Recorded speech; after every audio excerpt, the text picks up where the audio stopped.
नमस्कार विद्यार्थी मित्रांनो, प्रश्न बघा. आर-आर-बी 2022 च्या पेपरमध्ये विचारला गेलेला हा लसावी मसावी या टॉपिकवरचा अतिशय चांगला असा हा प्रश्न आहे. सोडवायचा कसा तर समजून घेऊया. दोन संख्यांचे गुणोत्तर 5/4 आहे आणि त्यांचा लसावी 120 आहे. तर त्या संख्या कोणत्या असा प्रश्न आपल्याला विचारलेला आहे. आता आपल्याला त्या संख्या शोधायच्या आहे. तर त्या संख्या शोधण्यासाठी विद्यार्थी मित्रांनो, त्या अगोदर आपल्याला त्या संख्यांचा मसावी शोधणं जास्त गरजेचं आहे. त्याशिवाय त्या संख्या आपल्याला शोधता येणार नाही. मग आता त्या संख्यांचा मसावी कसा शोधायचा असतो तर लक्षात घ्या. इथे आपल्याला त्या दोन संख्यांचा मसावी शोधायचा आहे. मग मसावी बरोबर काय असतं तर त्या दोन संख्यांचा लसावी भागिले त्या दोन संख्यांच्या गुणोत्तराचा लसावी.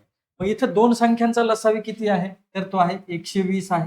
आणि भागिले काय करणार आपण तर त्या दोन संख्यांचं जे काही गुणोत्तर आहे त्याचा लसावी आपल्याला घ्यायचा आहे आणि या 120 ला भाग द्यायचा आहे. मग 5 आणि 4 यांचा लसावी किती येईल तर यांचा लसावी येणार विद्यार्थी मित्रांनो 20. 5 चोक 20 होईल. मग या 120 ला 20 ने भाग दिला आपण तर भागाकार किती येईल तर 0 इथे कट होईल. 2 ने 12 ला भाग दिला तर भागाकार येणार आहे 6. म्हणजे मसावी किती मिळतोय आपल्याला त्या दोन संख्यांचा 6 एवढा मसावी मिळतो. आता या मसावीवरनं आपल्याला त्या संख्या मिळतील.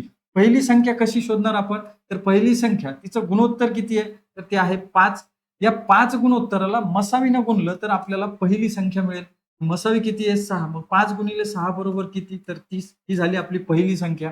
त्याच पद्धतीने दुसरी संख्या शोधायची आपल्याला. दुसऱ्या संख्येचं गुणोत्तर किती आहे ते आहे 4 आणि गुणिले काय करणार तर मसावी. मग मसावीने गुणलं तर 6 चोक किती होईल 24. म्हणजे दुसरी संख्या किती मिळणार आपल्याला 24. म्हणजे ज्या दोन संख्यांचं गुणोत्तर 5/4 आहे आणि त्यांचा लसावी जो काही 120 आहे त्या दोन संख्या कोणत्या असणार आहे तर 30 आणि 24 या त्या दोन संख्या असणार आहे. म्हणजे पर्याय क्रमांक कोणत्या याच्यामध्ये आहे या दोन संख्या तर पर्याय क्रमांक 3ऱ्या मध्ये या दोन संख्या आहे आणि तेच आपल्या प्रश्नाचं अगदी बरोबर उत्तर आहे. या पद्धतीने तुम्हाला हा प्रश्न सोडवायचा असतो विद्यार्थी मित्रांनो.